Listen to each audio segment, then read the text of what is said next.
agradecendo, eu digo assim, gratidão, Senhor, por essa manhã de sábado, pela semana que passamos, pelas nossos relacionamentos, pelos nossos acertos, pelos nossos erros, que faz parte também da caminhada, né? Que nós possamos ter o discernimento de perceber quando equivocamos e buscar fazer certo em oportunidade vindoura, que nós possamos cada dia mais nos tornar um pouquinho melhor, possamos buscar essa paz, a paz do nosso Senhor Jesus Cristo, que Ele preconizou a nós, possamos cada dia mais nos espelhar nos bons modelos que temos, né? O nosso maior modelo, Cristo, mas entre todos temos muitos modelos, até às vezes próximo de nós, em nossos lares, temos modelos que nos servem de comportamento mais adequado, que o amor possa imperar dentro de nós possamos ser o arautos do Senhor aqui nas nossas convivências,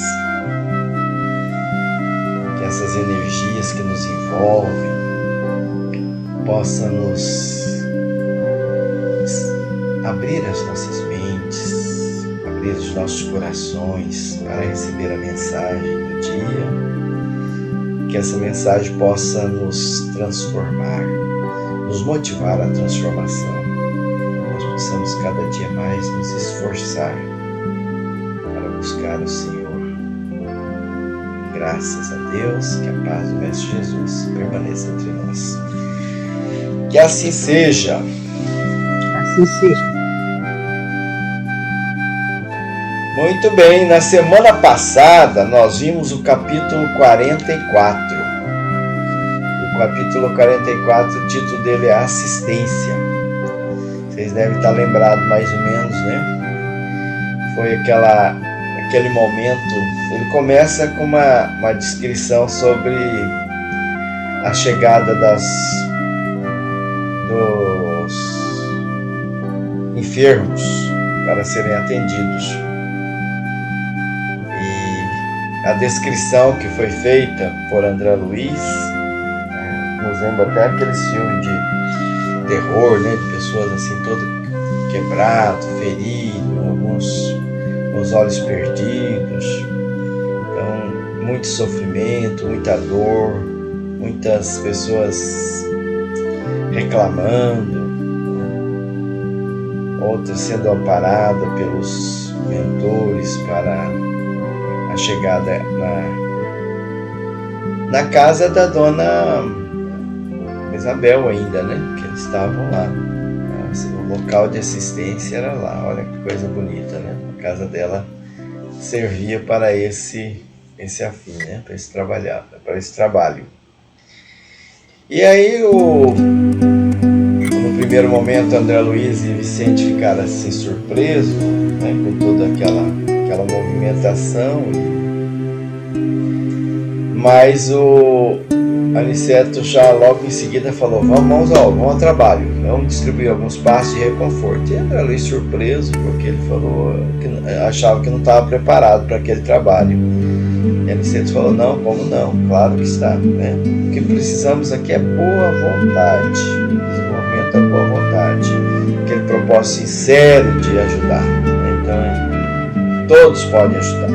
Você também já está preparado, afinal foi muito tempo de preparação lá no nosso lar, e depois nas viagens, né, que eles estavam fazendo em direção à próstata, tudo foram experiências que André Luiz e Vicente passaram e tiveram aprendizado. E ele lembrou também da Narcisa lá do nosso lar, uma enfermeira, né, simples, sem muitos conhecimentos assim, grandes na intelectualidade, mas aquele amor, aquela dedicação.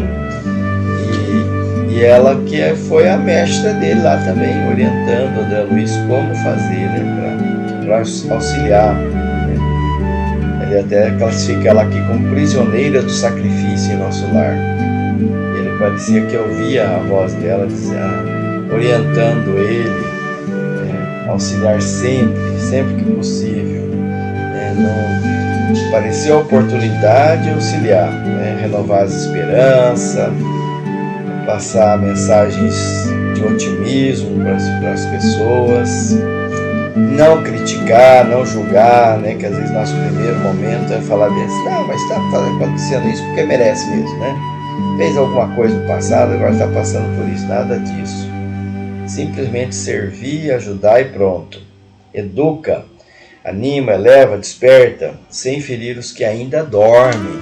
Ele sempre se refere àquelas pessoas que estão presas, sabe? Chegou o Cristiano! Bom dia, Dilon. Seja bem-vindo! Bom dia, Cristiano. Muito bom dia, Cristiano. Benção, mamãe. Bom dia. Abençoe. Ah, que gostoso! Eu acho bonito isso. Benção, mamãe! Benção, dona Lalinha, para todos nós! Que Deus abençoe a nós todos, né, Dilon?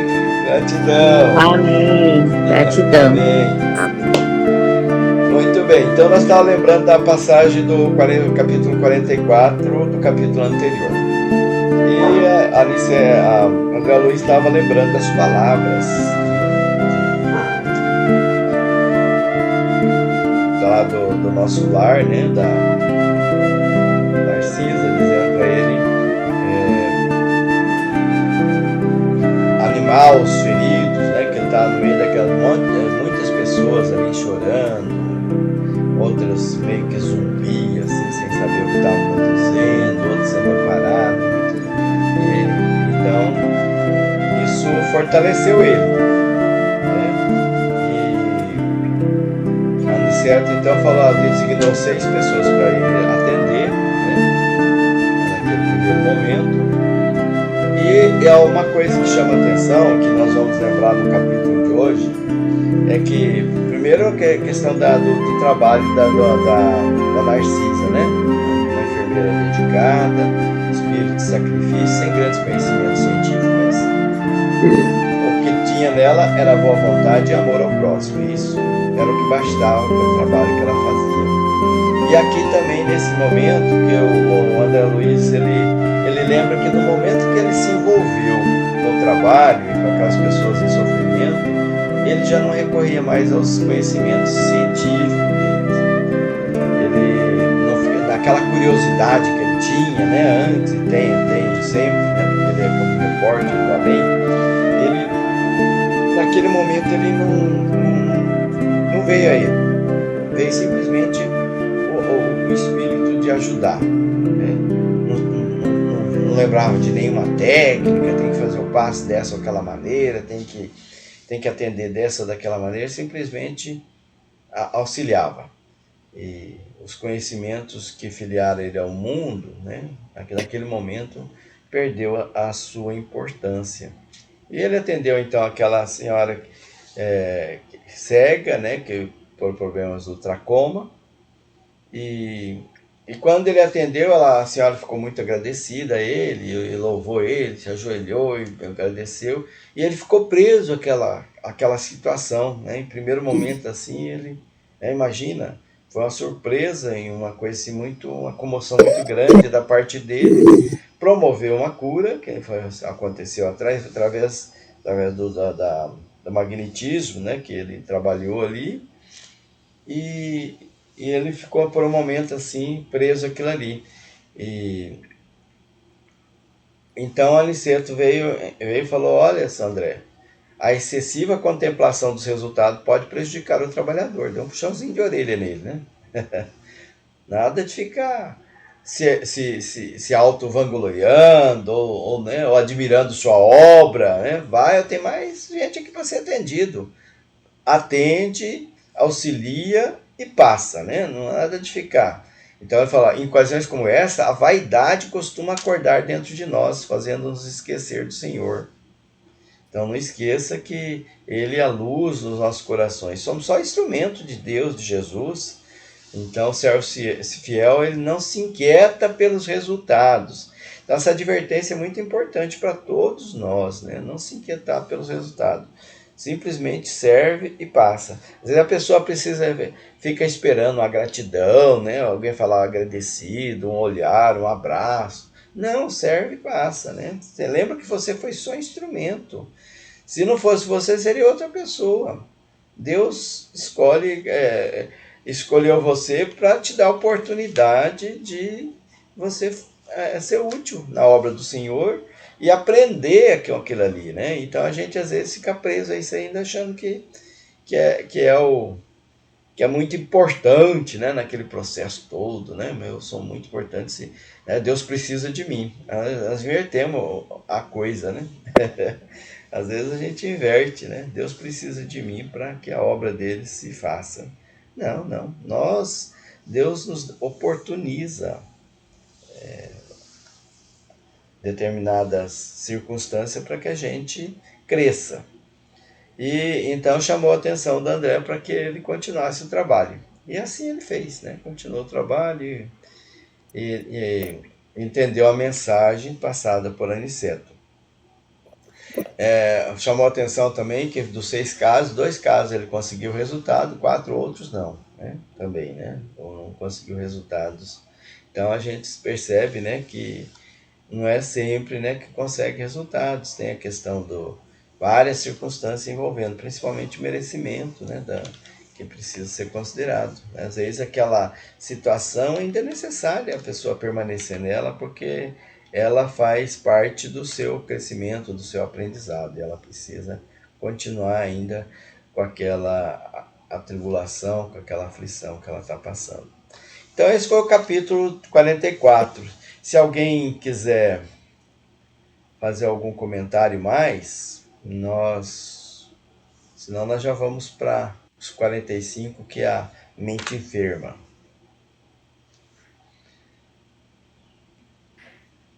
Ninguém? Então vamos lá. Mente enferma. Então nós paramos, né, que eles estavam trabalhando lá, né, na casa da Dona Isabel. Então aqui continua. E o André Luiz, então, estava observando, né, como é que era todo o funcionamento ali da casa. E Aniceto falou que ali não era apenas desencarnados enfermos, né?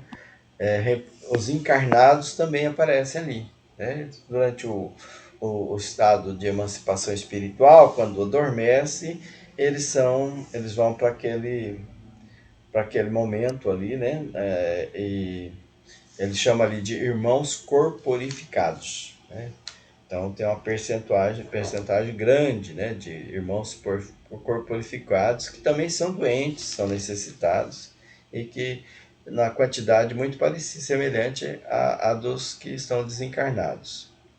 E ele chamou a atenção sobre um cavalheiro aprumado, né, bem posto, assim, quer dizer, ele estava aparentando tá bem vestido, e que ele mantinha palestra com o senhor Bentes. O senhor Bentes era um dos doutrinadores, eles chamam doutrinadores ali, né? Mas hoje nós até não usamos mais esse termo, que fazia conversa fraterna com aquelas pessoas que estavam ali, independente de ser encarnados ou desencarnados.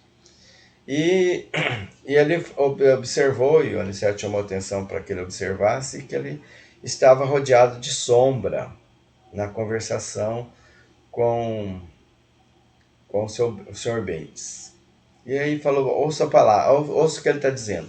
Então, mesmo à distância, quando eles prestavam atenção, né, eles conseguiam ouvir com muita clareza o que o outro estava fazendo, separando uma fala de outro, mesmo com todo aquele barulho, aquele burburinho que estava ali, ele conseguia, por mecanismo que a gente não entende ainda, né, mas na espiritualidade tem, conseguia então ouvir com muita clareza a conversação dos dois.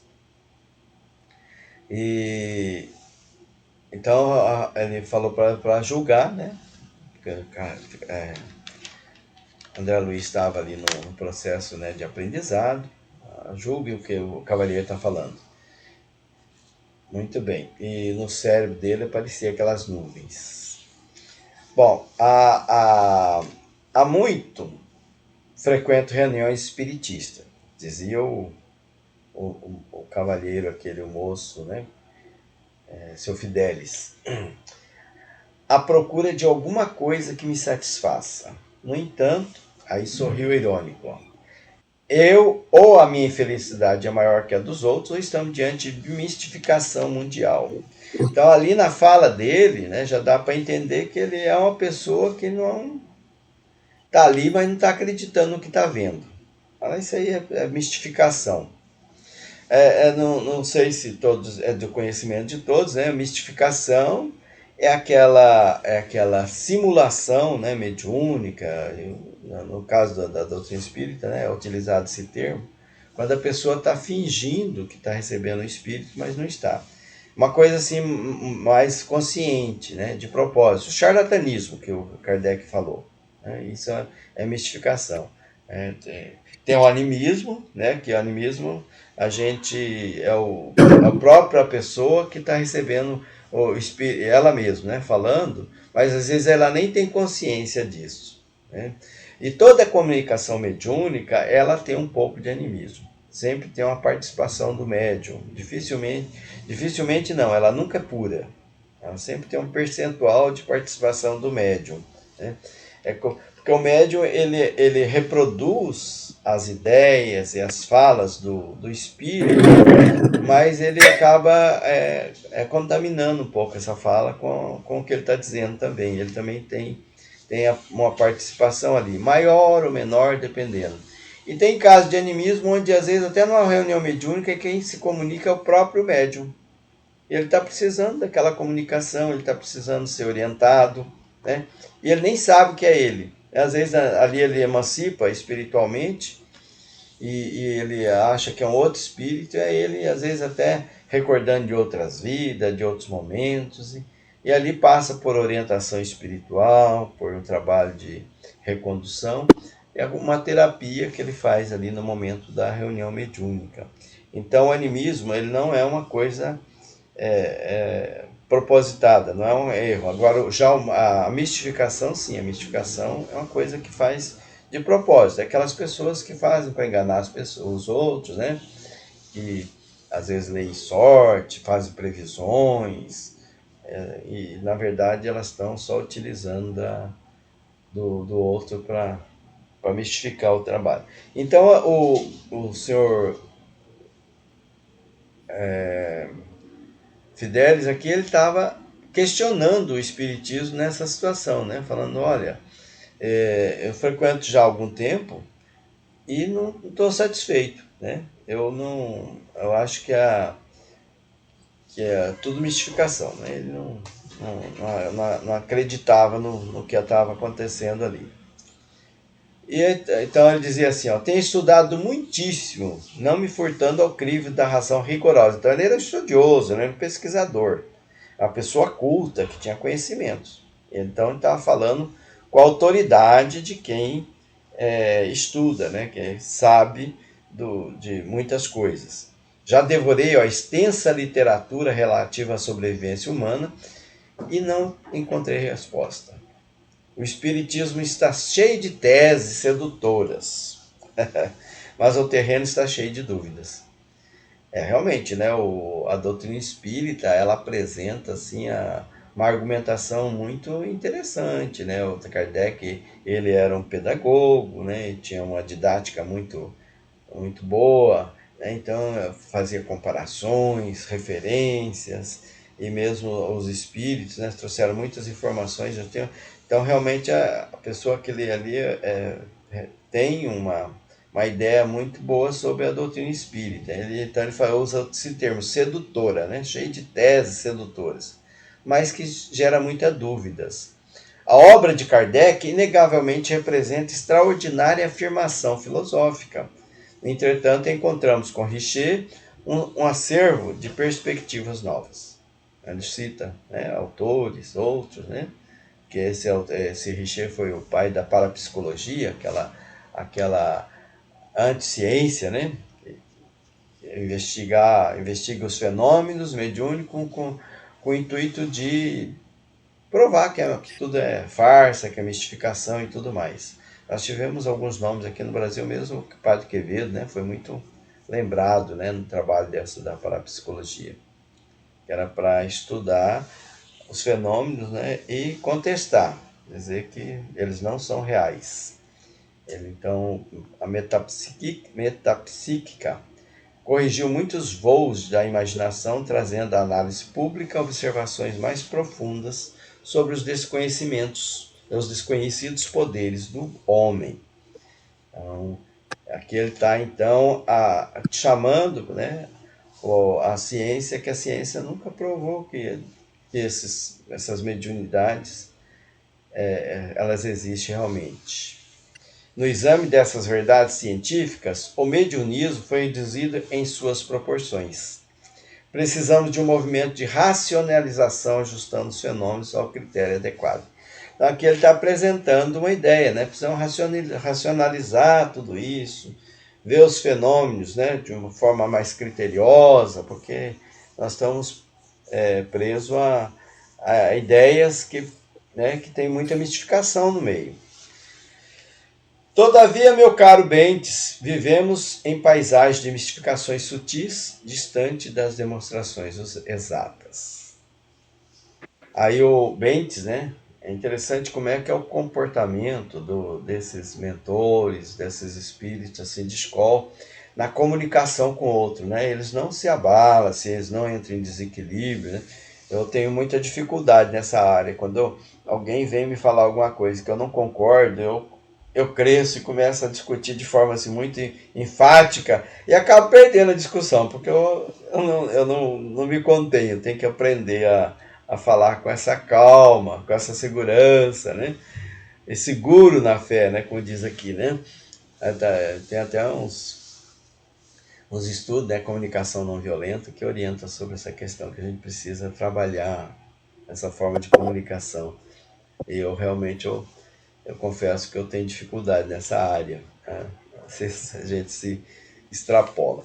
E aqui então ele tá falando sobre o Sr. Bentes, que ele tem muita calma, né? Falou bem assim, ó, concordo, ó. Ele começa, né, dizendo que estava concordando com o Dr. Fidelis. Concordo, Dr. Fidelis, em que o espiritismo não deva fugir a toda espécie de considerações sérias, né? Então, concordo que o espiritismo deve ser questionado quando surge dúvidas, né? O próprio Kardec disse isso, não é mesmo? Lembra que ele falou bem assim, o espiritismo tem esse tríplice aspecto, e a ciência, né, que é um dos aspectos da doutrina espírita, é preciso ficar atento. Toda vez que a ciência vier a provar, né, que que a doutrina espírita está errada em algum ponto, fique com a ciência, né? Então, ela é uma doutrina progressista, né? Uma doutrina que ela não tem essa ideia fechada, assim, né? Igual muitas outras doutrinas falam, não, isso aqui é um mistério de Deus, ou isso aqui é uma coisa que não pode ser, alguns ritos, por exemplo, né? Não pode ser mudado, porque Deus disse pessoalmente ali na Bíblia, né, com a voz dele, que nós temos que fazer desse jeito e é assim que tem que ser feito. A doutrina espírita não tem isso. Ela tem uma visão progressista. Né? Se a ciência vier a provar alguma coisa que contrarie algumas ideias das obras fundamentais ou no início da doutrina espírita, fique com a ciência, diz Kardec. Então ele está dizendo aqui, o espiritismo não deve fugir a toda espécie de considerações sérias. Contudo, creio que a doutrina é um conjunto de verdades sublimes que se dirigem, de preferência ao coração humano. Então aqui ele já dá uma deixa, né? Olha, vamos parar um pouco essa questão de muito cientificismo, né? Aquela pessoa assim que quer medir tudo, pesar e tal, tocar, né? A doutrina espírita é um conjunto de verdades sublimes que se dirigem de preferência, não quer dizer que é só, ao coração humano, né? Então, no caso ali, né, de que nós citamos ali no capítulo anterior, né? Qual a indicação, né, do Aniceto? Atende, ajuda, boa vontade, amor, né? dedicação, né? Esquece um pouco essa questão do tecnicismo.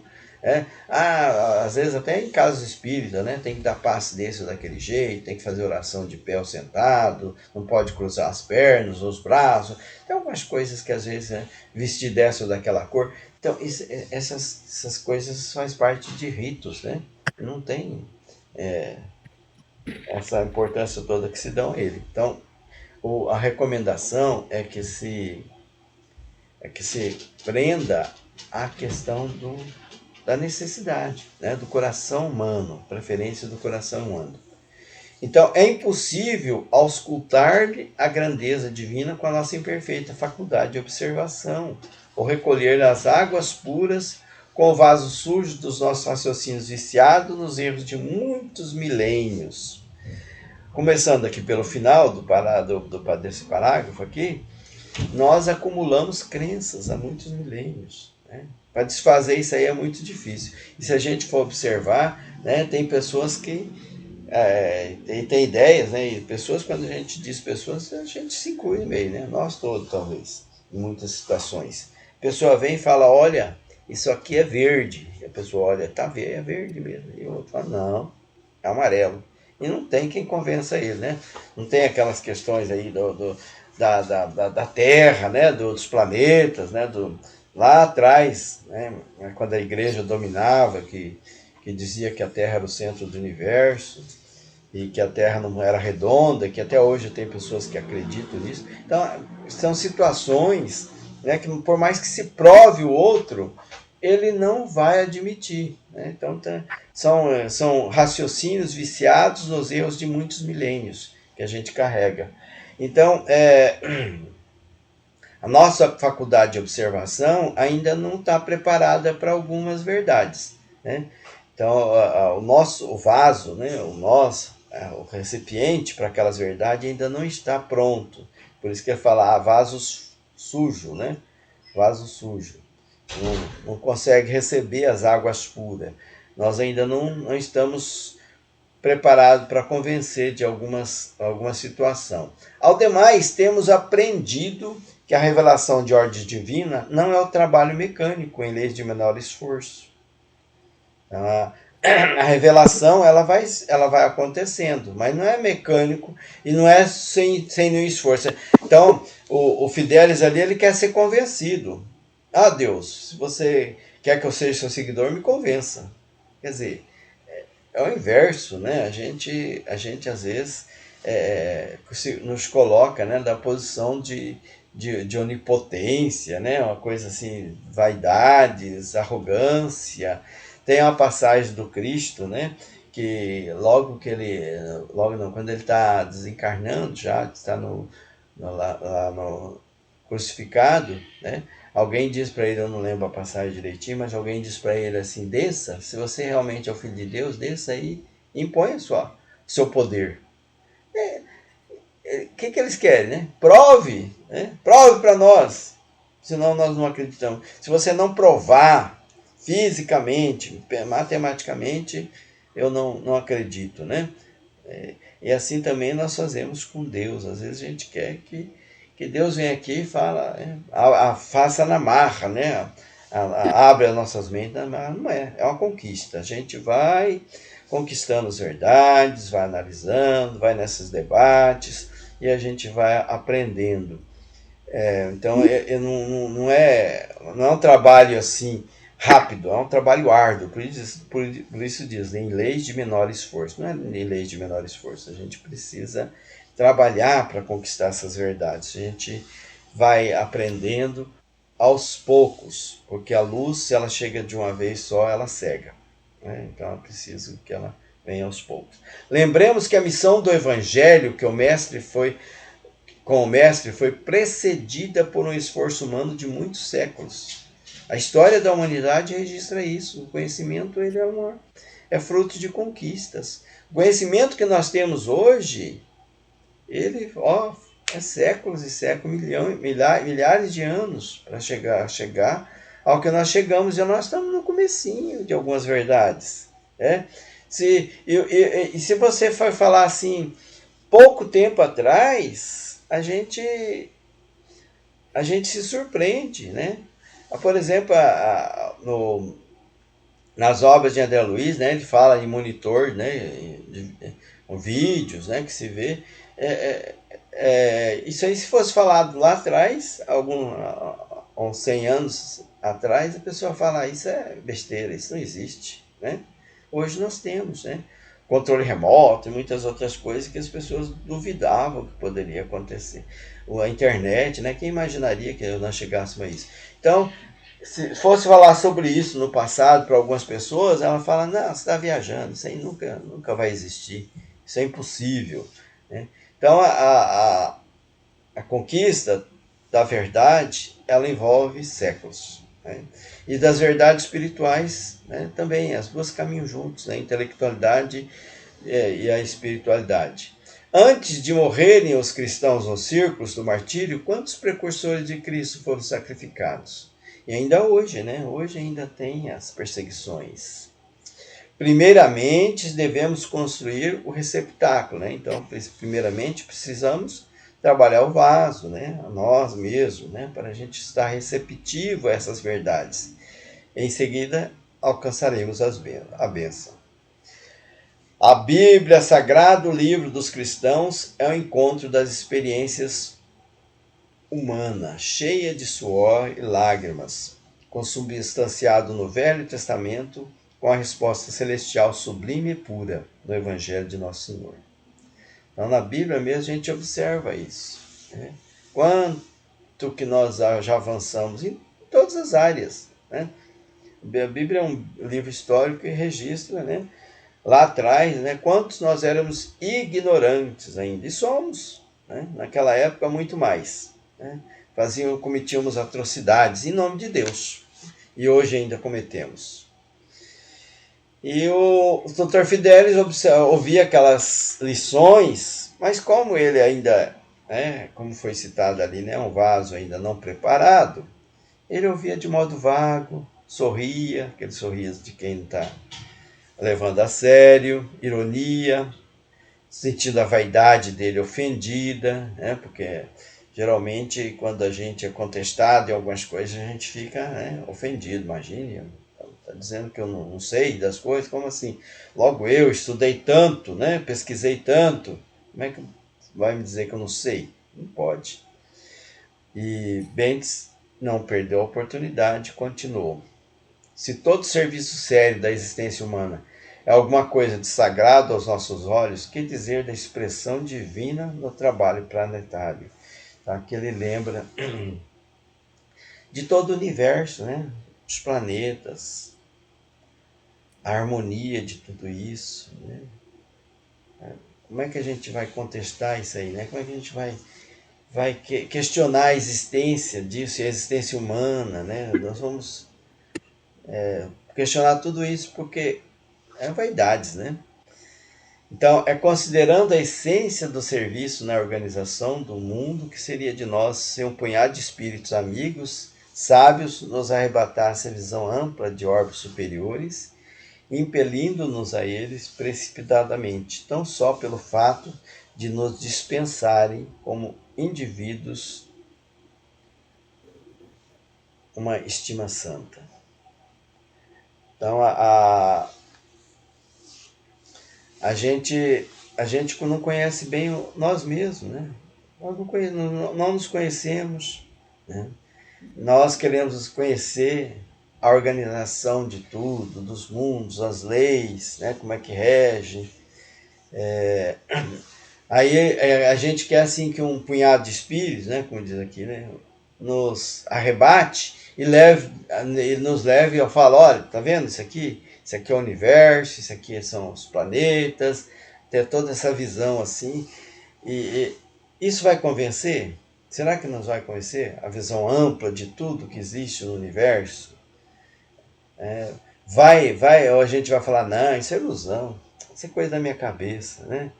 Nossa, tem uma passagem, parece que é do Chico Xavier, que Emmanuel leva ele para o alto, assim, né? E ele começa a observar os mundos, vai mais alto, vê as constelações e tal. Daí ele pede para voltar, falando, não estou preparado para isso não, é muita coisa para minha cabeça, né?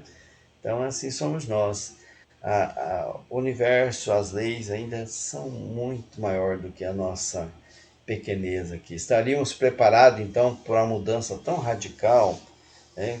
Será que a gente está preparado para ser convencido na marra? Saberemos o que vem a ser a vida num orbe superior? Nós estamos estudando o Livro dos Espíritos na quinta-feira, e agora caiu justamente nessa questão, né, de vidas, em alguns questionamentos sobre vidas em outros planetas, em outros mundos mais felizes, né? E aí faz descrição, né, de que, por exemplo, a ausência de doença, a morte não é essa coisa tão dramática como nós vivenciamos aqui e tudo mais, algumas descrições de mundos mais felizes. Isso para nós ainda é uma coisa bastante estranha, a gente fica com dificuldade de entender isso aí, né? E nós não temos a ideia, ainda que os Espíritos venham e nos esclareça, ainda é muito pouco.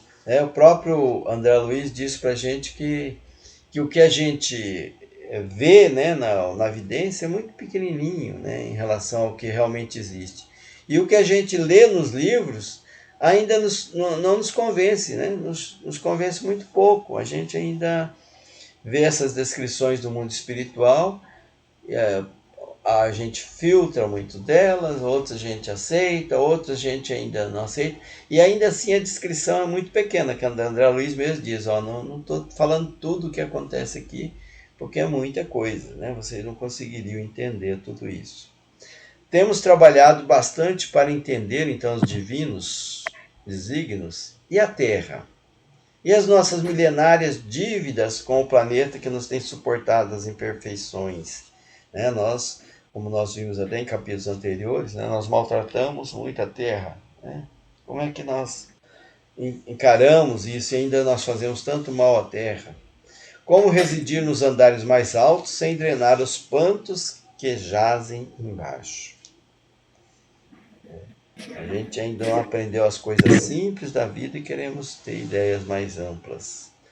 Essas considerações se tornam imprescindíveis no exame de argumentação como a sua, porquanto não poderemos ajuizar com precisão as correntes generosas de um rio caudaloso, observando tão somente as gotas recolhidas no dedal das nossas limitações.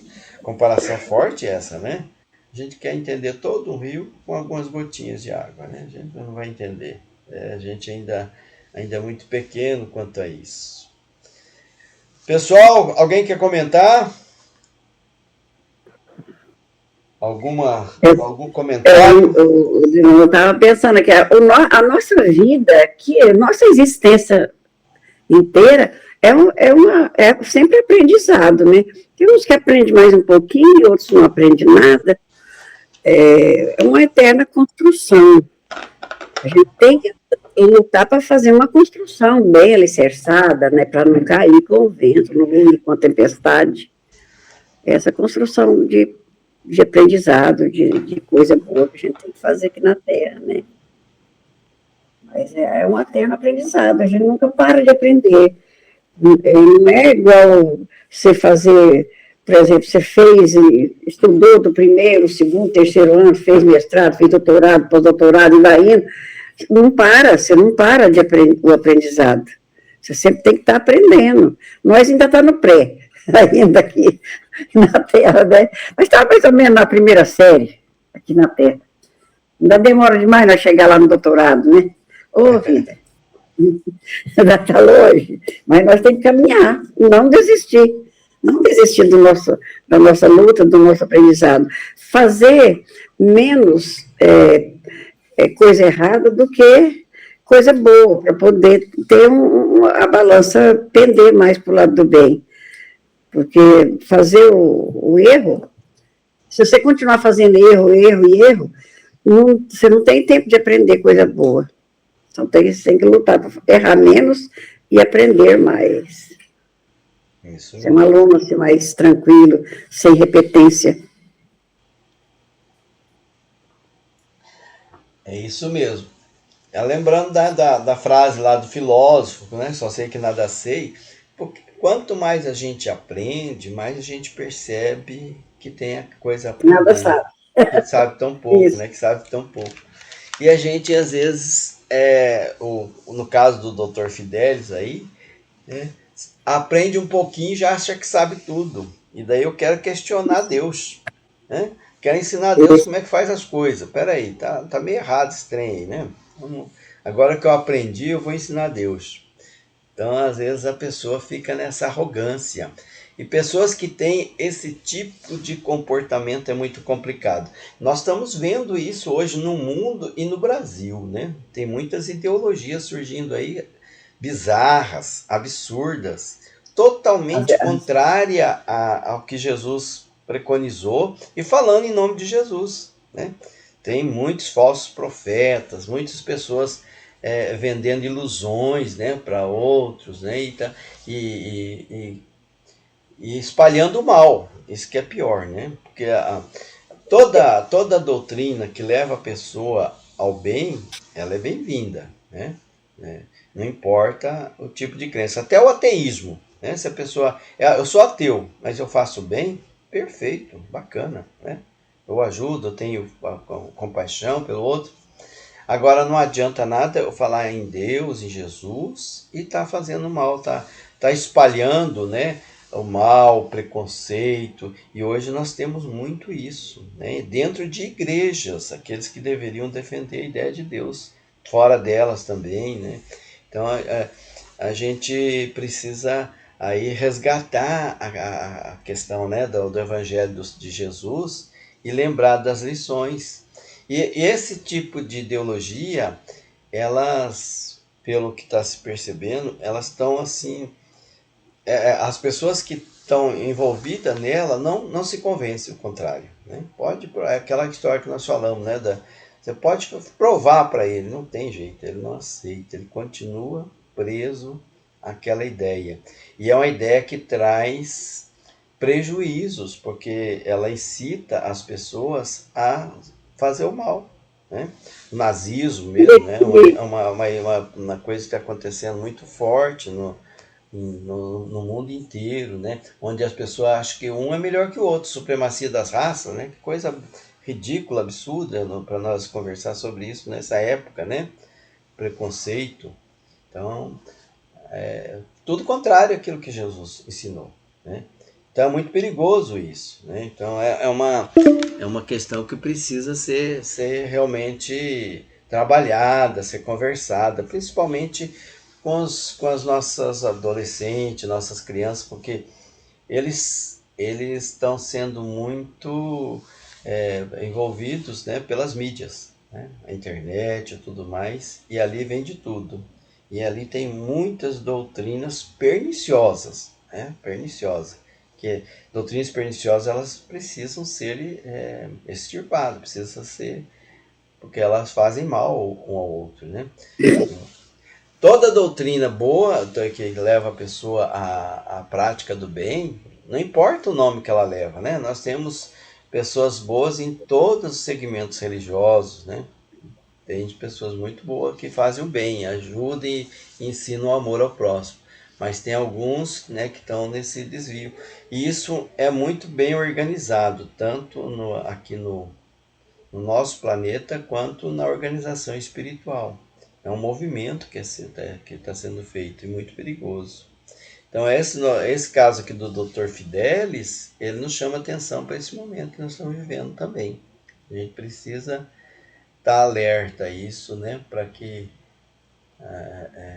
a gente não seja envolvido por isso. Por conta disso, né, que tem acontecido tantas coisas feias por aí, né? Aquelas questões, né, de ataque às escolas, né, adolescente matando uns aos outros, isso aí tudo vem de ideias que são colocadas na cabeça deles, que eles estão receptivos a isso. E geralmente através da internet ou de grupos. Não é perigoso. Então a gente precisa estar alerta a isso. Dentro da própria doutrina espírita, tem espíritas que defendem ideias muito estranhas. A doutrina espírita não está isenta a isso, não. Em todo lugar tem pessoas assim. Muito bem. Aí o Dr. Fidelis ouviu tudo aquilo ali, com aquela expressão irônica no rosto, né? Meio assim, Sei bem assim, falou, o que ele falou para ele? Você fala como um homem de fé, esquecendo que meu esforço se dirige à razão e à ciência. Quero me referir às relações inevitáveis da consulta livre, às farsas mediúnicas de todos os tempos. Você está informado de que os cientistas inúmeros examinaram as fraudes dos mais célebres aparelhos do mediunismo na Europa e na América. Ora, o que esperar de uma doutrina confiada a mistificadores continentais? Veja o que é, né? A contra-argumentação aqui do Fidelis. Ele já começou a falar, você está se baseando só na fé. Fé cega, né? Você não analisa, não racionaliza, não vê com os olhos da ciência. Por isso que você está dizendo isso, Bentes. Você precisa olhar a razão, a ciência, né? Ver que muitos descobriram farsas mediúnicas, em todos os tempos tem descoberto, né? Nós estamos aqui, o Padre Quevedo, ele era mestre em descobrir farsas mediúnicas, né? Desmistificar. Isso é verdade, né? Existe muita mistificação mesmo, todo que é lugar existe. Você está, então eu falava dos cientistas, né? Ele cita aqui, né, que já examinaram as fraudes em todo o mundo, né? Ele fala na Europa, na América. E aí fala bem assim, olha, como que pode esperar da doutrina espírita? A doutrina espírita depende dos médiuns, e esses médiuns são mistificadores continentais. Agora vamos ver o que o Bentes vai dizer sobre isso. Bentes respondeu, muito sereno e ponderado. Olha como é que ele é tranquilo, né? Equilibrado para fazer a conversa. Está enganado, meu amigo. Bom, ele começou já, né, dizendo, ó, o que você está dizendo não corresponde à realidade. Está enganado, meu amigo. Estaríamos laborando em erro grave se colocássemos toda a responsabilidade doutrinária nas organizações mediúnicas. Os médiuns são simples colaboradores do trabalho de espiritualização. Cada um responderá pelo que fez, das possibilidades recebidas, como também nós seremos compelidos às contas necessárias algum dia. Então, ele disse aqui o quê?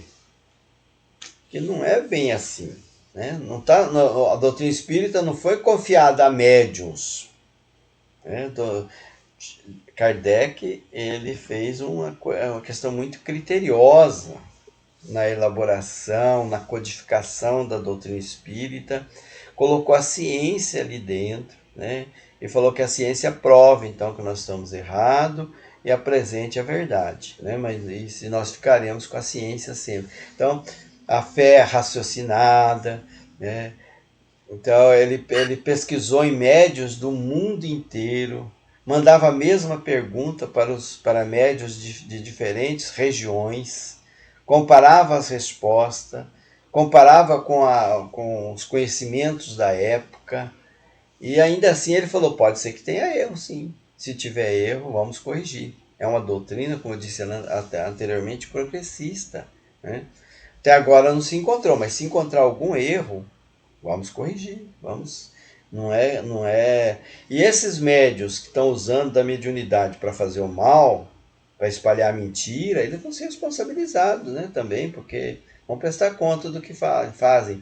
Porque os médios são instrumentos, são simples colaboradores. Não poderíamos cometer o absurdo de atribuir a concentração de todas as verdades divinas somente na cabeça de alguns homens, candidatos a novos cultos de adoração. Ao contrário de muitas doutrinas aí, né, que ela é centralizada numa pessoa, fala, isso aqui é um enviado, é um profeta, então tudo que ele falar é verdade. A doutrina espírita não tem isso, não. Médios, todos eles são sujeitos a erro, todos eles têm a sua parte de animismo, que é dele mesmo, todos eles estão sujeitos a equivocar-se, consciente ou inconscientemente. Então, para se...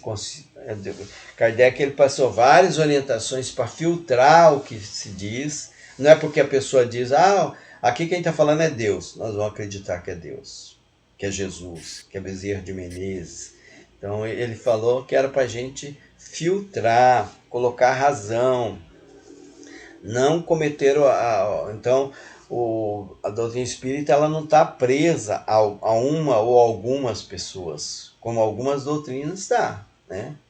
São revelações, tal fulano trouxe a revelação divina, não. A doutrina espírita ela tem essa visão bem ampliada, né? sobre a vida, sobre tudo, né? Ela estuda a filosofia, a ciência, a psicologia. A doutrina, Dr. Fidelis, é uma fonte sublime e pura, inacessível aos pruridos individualistas. Então, ela não está presa a pessoas, a indivíduos de qualquer de nós, né? Então, ela é inacessível aos pruridos individualistas de qualquer de nós. Fonte na qual cada companheiro deve beber a água da renovação própria. Quanto às fraudes mediúnicas a que se refere, é forçoso reconhecer que a pretensa infabilidade científica tem procurado converter os mais nobres colaboradores dos desencarnados em grandes nervosos ou simples cobaias de laboratórios. Então tem que olhar o outro lado também, né? Primeiro que a doutrina espírita ela aceita correções, aceita crítica e ela nos convida à renovação própria, né? Ela é a fonte na qual cada companheiro deve beber a água da renovação própria. E depois, quanto às fraudes, tem que reconhecer que a ciência também ela falha, né? Ainda que, né, pretensa infabilidade científica. Às vezes ela se deixa levar pelas paixões, pelas emoções, como no passado já aconteceu. Depois fala, opa, nós estávamos equivocados nós viemos a provar que essa ideia que nós tivemos nas experiências científicas não é bem isso, é diferente, né? E às vezes a ciência ela fala que a mediunidade é só alguns espasmos nervosos, alguma coisa, né? E daí querem colocar os médicos como cobaias de laboratório. Isso não funciona assim, não vamos conseguir avançar nesse caminho.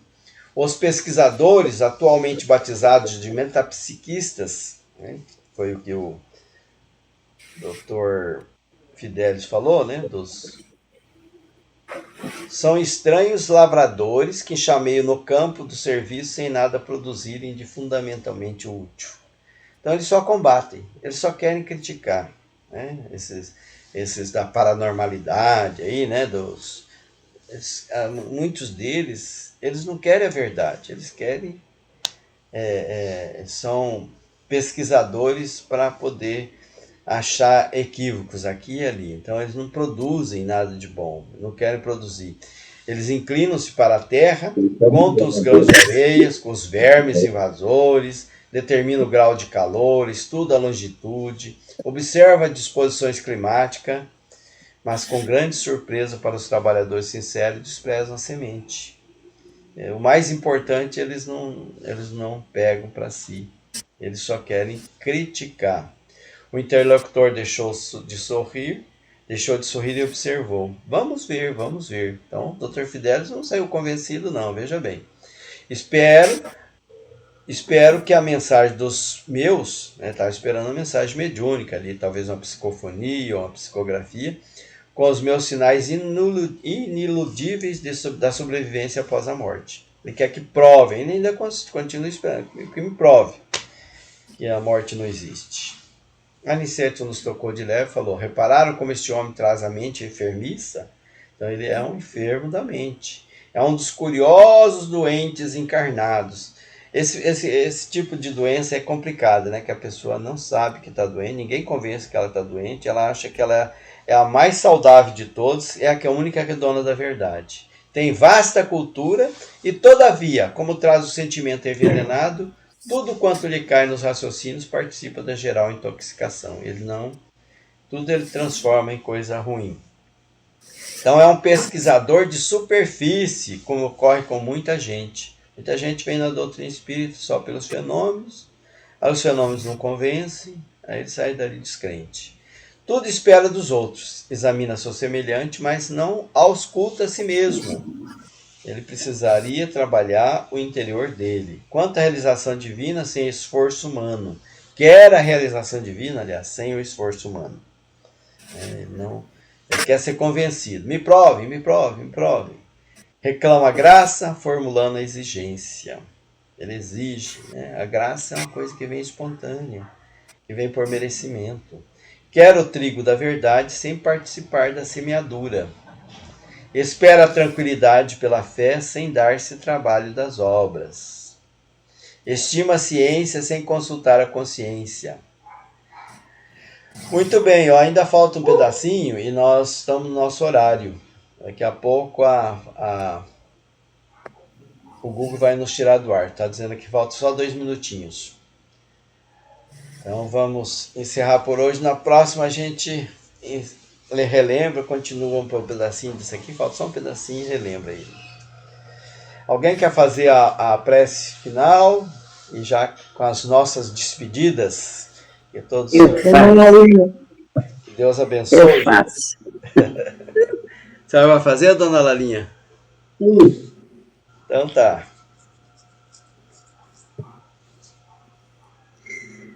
Então vamos continuar elevando o nosso pensamento até o alto. Vamos agradecer a Jesus por esse momento que nós passamos aqui reunidos, nesse maravilhoso aprendizado, e que cada dia nós possamos aprender mais e não deixar ruir aquilo que a gente aprendeu hoje, amanhã não deixarmos o vento carregar. Então que possamos cada dia mais aprender mais. E peço a Jesus também que continue sempre abençoando a todos nós que estamos aqui reunidos em nome de Jesus, e abençoa a nossa família, a família de cada um de nós que estamos aqui reunidos, e todos nossos queridos e entes queridos, e todos nossos. Muito obrigada, Mestre Jesus, por tudo, e esperamos poder estar no próximo sábado, nesse mesmo horário, se assim Deus o permitir, e que Deus nos permaneça com saúde e paz, que assim seja. Que assim seja. Gratidão a todos. Gratidão. Deus abençoe. Até a próxima. Que seja. Até. Muita boa semana para todos. Abençoe.